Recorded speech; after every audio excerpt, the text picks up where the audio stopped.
Olá pessoal, tudo bem com vocês? Bom, para quem não me conhece, meu nome é Mariana e hoje daremos sequência à nossa leitura da Bíblia inteira em um ano. Estamos no dia 308 e vamos seguir a partir de Ezequiel capítulo 10, que diz o seguinte: A glória de Deus afasta-se do templo. Olhei e vi algo como uma pedra de safira, semelhante a um trono, sobre a abóbada que estava por cima da cabeça dos querubins. Então o Senhor disse ao homem vestido de linho: Vá por entre as rodas, debaixo dos querubins, encha as mãos com as brasas ardentes que estão entre eles e espalhe-as sobre a cidade. Enquanto eu observava, ele foi. Ora, os querubins estavam no lado sul do templo quando o homem entrou, e a nuvem encheu o pátio interno. Então, a glória do Senhor levantou-se de cima dos querubins e moveu-se para a soleira do templo. A nuvem encheu o templo, e o pátio foi tomado pelo resplendor da glória do Senhor. O som das asas dos querubins podia ser ouvido até no pátio externo, como a voz do Deus Todo-Poderoso quando fala.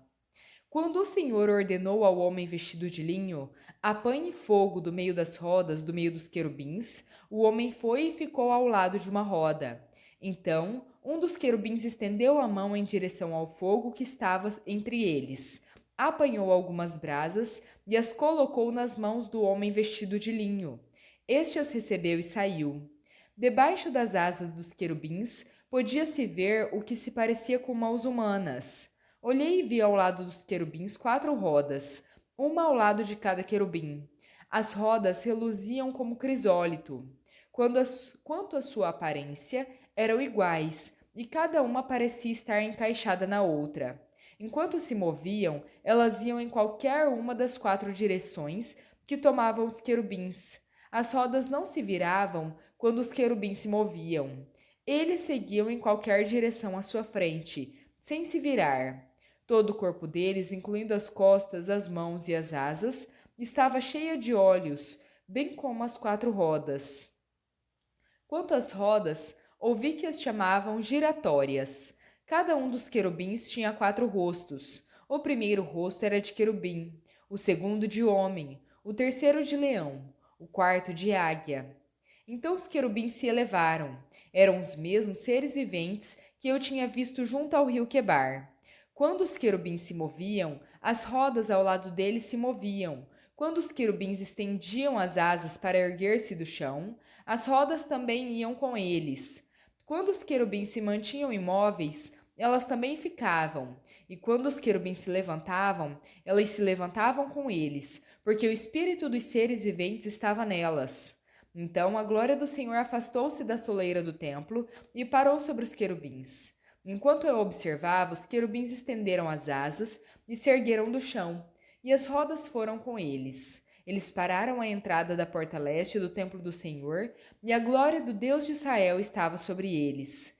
Esses seres viventes eram os mesmos que eu tinha visto debaixo do Deus de Israel, junto ao rio Quebar, e percebi que eles eram querubins. Cada um tinha 4 rostos e 4 asas, e debaixo das suas asas havia algo que parecia mãos humanas. Seus rostos tinham a mesma aparência daqueles que eu tinha visto junto ao rio Quebar. Todos iam sempre para a frente.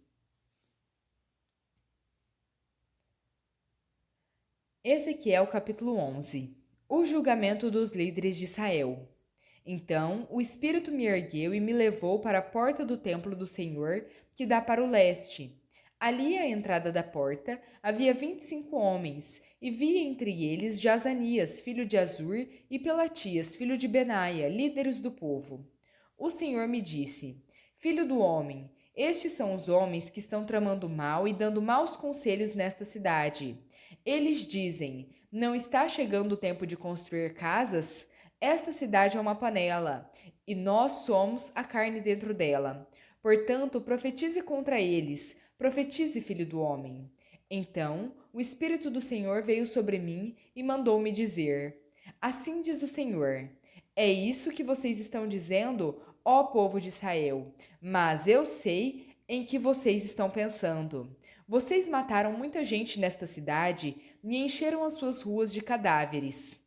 Portanto, assim diz o soberano Senhor: os corpos que vocês jogaram nas ruas são a carne, e esta cidade é a panela, mas eu os expulsarei dela. Vocês têm medo da espada, mas a espada é o que trarei contra vocês, declara o soberano Senhor.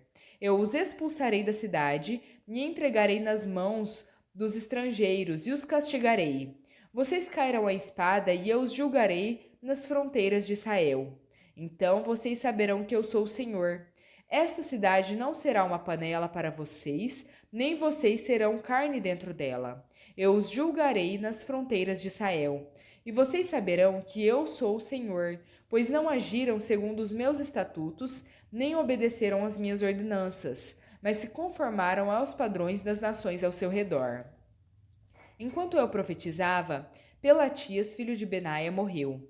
Então, prostrei-me com o rosto em terra e clamei em alta voz: Ah, soberano Senhor, destruirás totalmente o remanescente de Israel?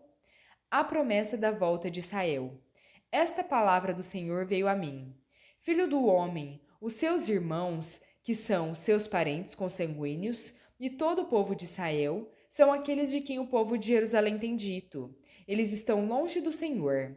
É a nós que esta terra foi dada como propriedade. Portanto, diga: assim diz o soberano Senhor: embora eu os tenha mandado para terras muito distantes, entre os povos e os tenha espalhado entre as nações, por um breve período tenho sido um santuário para eles nas terras para onde foram. Portanto, diga: assim diz o soberano Senhor: eu os ajuntarei dentre as nações e os trarei de volta das terras para onde foram espalhados e devolverei a vocês a terra de Israel.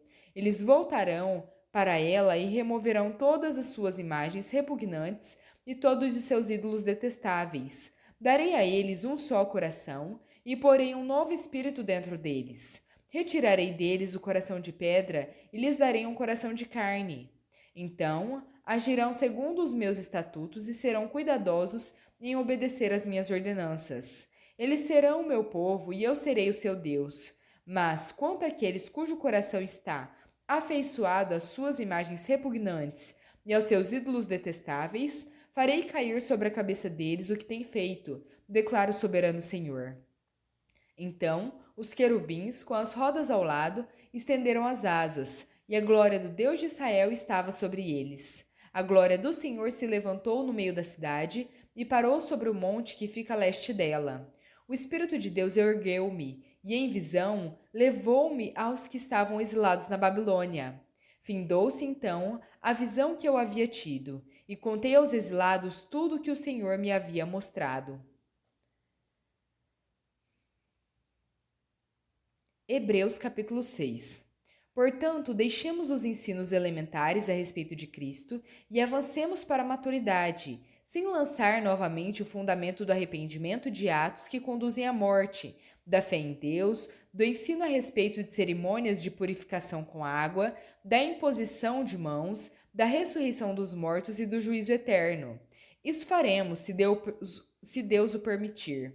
Ora, com respeito àqueles que uma vez foram iluminados, provaram o dom celestial, tornaram-se participantes do Espírito Santo, experimentaram a bondade da palavra de Deus e os poderes da era que há de vir, mas caíram, é impossível que sejam conduzidos novamente ao arrependimento, pois estão crucificando para si mesmos o Filho de Deus, sujeitando-o à desonra pública.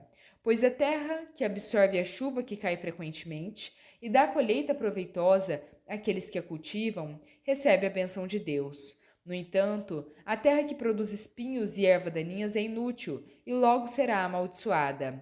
O seu fim é ser queimada. Amados, mesmo falando dessa forma, estamos convictos de coisas melhores em relação a vocês, próprias da salvação. Deus não é injusto. Ele não se esquecerá do trabalho de vocês e do temor que demonstraram pelo nome dele, pois serviram aos santos e continuam a ajudá-los. Queremos que cada um de vocês mostre esse mesmo empenho até o fim, para que tenham a plena certeza da esperança, de modo que vocês não se tornem negligentes, mas imitem aqueles que, por meio da fé e da paciência, recebem a herança prometida. A certeza da promessa de Deus.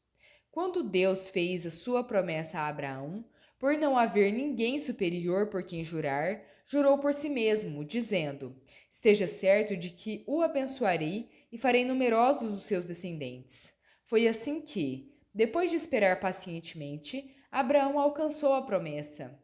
Os homens juram por alguém superior a si mesmos, e o juramento confirma o que foi dito, pondo fim a toda discussão. Uma vez que Deus quis mostrar de forma bem clara a natureza imutável do seu propósito para os herdeiros da promessa, ele o confirmou com juramento, a fim de que, por meio de duas coisas imutáveis nas quais é impossível que Deus minta, nós que nos refugiamos nele, sejamos firmemente encorajados para que nos apeguemos à esperança que nos foi proposta. Temos essa esperança firme e segura como âncora da alma. Ela entra no santuário depois do véu, onde Jesus, que nos precedeu, entrou em nosso lugar, tornando-se sumo sacerdote para sempre, segundo a ordem de Melquisedeque.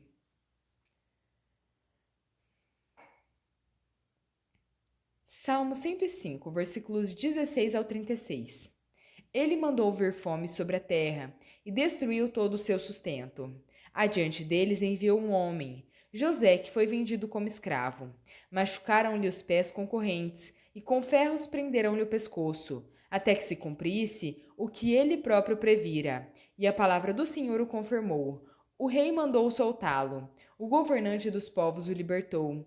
Ele o constituiu senhor do seu palácio e administrador de todos os seus bens, para instruir os seus oficiais como desejasse, e ensinar a sabedoria às autoridades do rei.